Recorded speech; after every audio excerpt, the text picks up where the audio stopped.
Il y a des familles où, quand tu regardes bien, tu as l'impression que le malheur tourne dans cette famille en rond. Comme si les mêmes problèmes revenaient génération après génération. Les mêmes échecs, les mêmes drames, les mêmes souffrances, les mêmes histoires qui se répètent. Et souvent, les membres de cette famille se demandent « Pourquoi nous? Pourquoi dans notre famille ?» On a l'impression que, quoi qu'on fasse, on se bat contre une force invisible. Tu sais, ce que tu fais dans la vie ne s'arrête pas toujours à toi. Parfois, ce sont tes enfants qui en paient le prix de tes actes. Parfois même, ce sont les enfants de tes enfants. Et ça, ce n'est pas une croyance bizarre, c'est juste la loi de cause à effet. Tu plantes quelque chose, tu récoltes quelque chose. Tu mets ta main dans le feu, tu te brûles. Tu sèmes des épines, tu ne peux pas récolter des fleurs. Dans la vie, c'est pareil. Chaque action crée une conséquence. Chaque choix crée une trajectoire. Tes actes impactent ta vie directement. Et quand tu accumules trop de mauvaises causes, tôt ou tard, la vie te présente la facture. C'est comme ça. Et c'est ça la dette karmique. Ce n'est pas quelque chose de mystique ou de magique. C'est juste une logique de la vie. Quand tu fais du bien, tu mets du bien dans l'univers. Quand tu fais du mal, tu mets le mal dans l'univers. Et dans cet univers, rien ne se perd. Tout est enregistré. La vie, elle n'oublie pas. Tu peux détruire des gens, mentir, manipuler, trahir, humilier, voler, abuser de ta position, faire pleurer des innocents, surtout des faibles, et continuer à dormir tranquille. Mais ce que tu fais crée une trace. Ce que tu fais crée une énergie, une direction. Et cette direction ne touche même pas seulement toi et toi seul.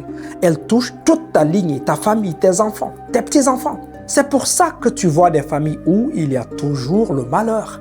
Les mêmes problèmes, des familles où le mariage casse toujours, des familles où les enfants finissent toujours mal, des familles où l'argent vient et part, des familles où il n'y a jamais de paix, jamais de stabilité, jamais de repos. Ce n'est pas parce que ces personnes sont mauvaises ou qu'elles méritent consciemment de souffrir. Parfois, ces personnes sont juste nées dans une histoire plus grande qu'elles. Ces personnes sont nées dans une famille qui a accumulé trop de violence, trop d'injustice, de trahison, d'abus, de méchanceté, de larmes causées, de cœurs brisés, de vies détruites. Et l'énergie ne disparaît pas comme ça. Elle circule, elle se transmet. Nous sommes dans un cycle.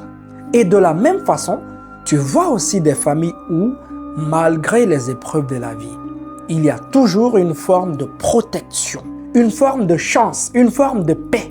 Une forme de baraka. Même quand il y a un problème, cette famille trouve toujours une solution. Même quand quelqu'un tombe dans la famille se relève.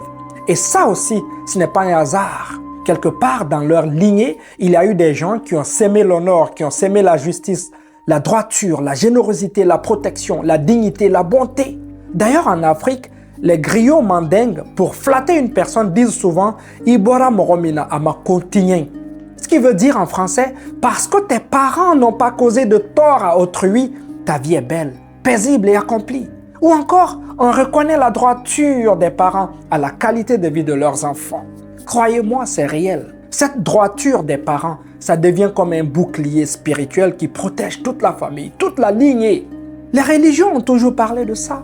Chacune avec ses mots, bien sûr. L'islam, le christianisme, le judaïsme, j'en passe. C'est écrit, tu récoltes ce que tu sèmes. Tes actes te suivent. Le bien attire le bien, le mal attire le mal. Le problème, c'est que beaucoup ont imaginé un Dieu extérieur, un Dieu qui est assis au ciel, comme un humain, assis quelque part dans le ciel qui décide arbitrairement de punir ou de récompenser les gens. Mais la vérité, c'est que Dieu n'est pas un humain. Dieu n'est pas un personnage. Dieu est une intelligence, une loi, une conscience, une énergie vivante qui traverse toute la créature. Et quand tu comprends ça, tu comprends que la punition n'est pas une colère de Dieu. C'est juste une loi de la nature, comme la gravité par exemple. Tu peux ne pas y croire, mais si tu sautes du haut d'un immeuble, tu tombes quand même. La loi de cause à effet ne se négocie pas. Et c'est là que ça devient sérieux. Surtout quand on est parent, quand on a des enfants. Parce que quand tu fais n'importe quoi dans ta vie, tu ne salis pas seulement ton propre chemin, tu ne salis pas seulement ton âme, tu salis ta lignée entière. Tu laisses à ton enfant non pas une maison ou un compte en banque, mais une mauvaise énergie invisible, des cycles de blocage, des répétitions de souffrance, des combats que ces enfants ne comprendront même pas. Le vrai héritage, ce n'est pas seulement ce que tu donnes avec tes mains. Le vrai héritage, c'est ce que tu laisses comme trace dans la vie. une énergie propre, un nom propre, une histoire plus légère pour tes enfants. Et la bonne nouvelle, c'est que même si tu viens d'une famille chargée, même si tu viens d'une lignée compliquée, tu peux devenir la personne qui change la direction de la famille. Tu peux devenir celui ou celle qui commence à nettoyer l'histoire. Et dans la prochaine vidéo, je vais expliquer justement comment on peut alléger une dette karmique familiale. Comment on peut casser un cycle. Comment on peut changer la trajectoire d'une lignée. Parce que oui, c'est possible.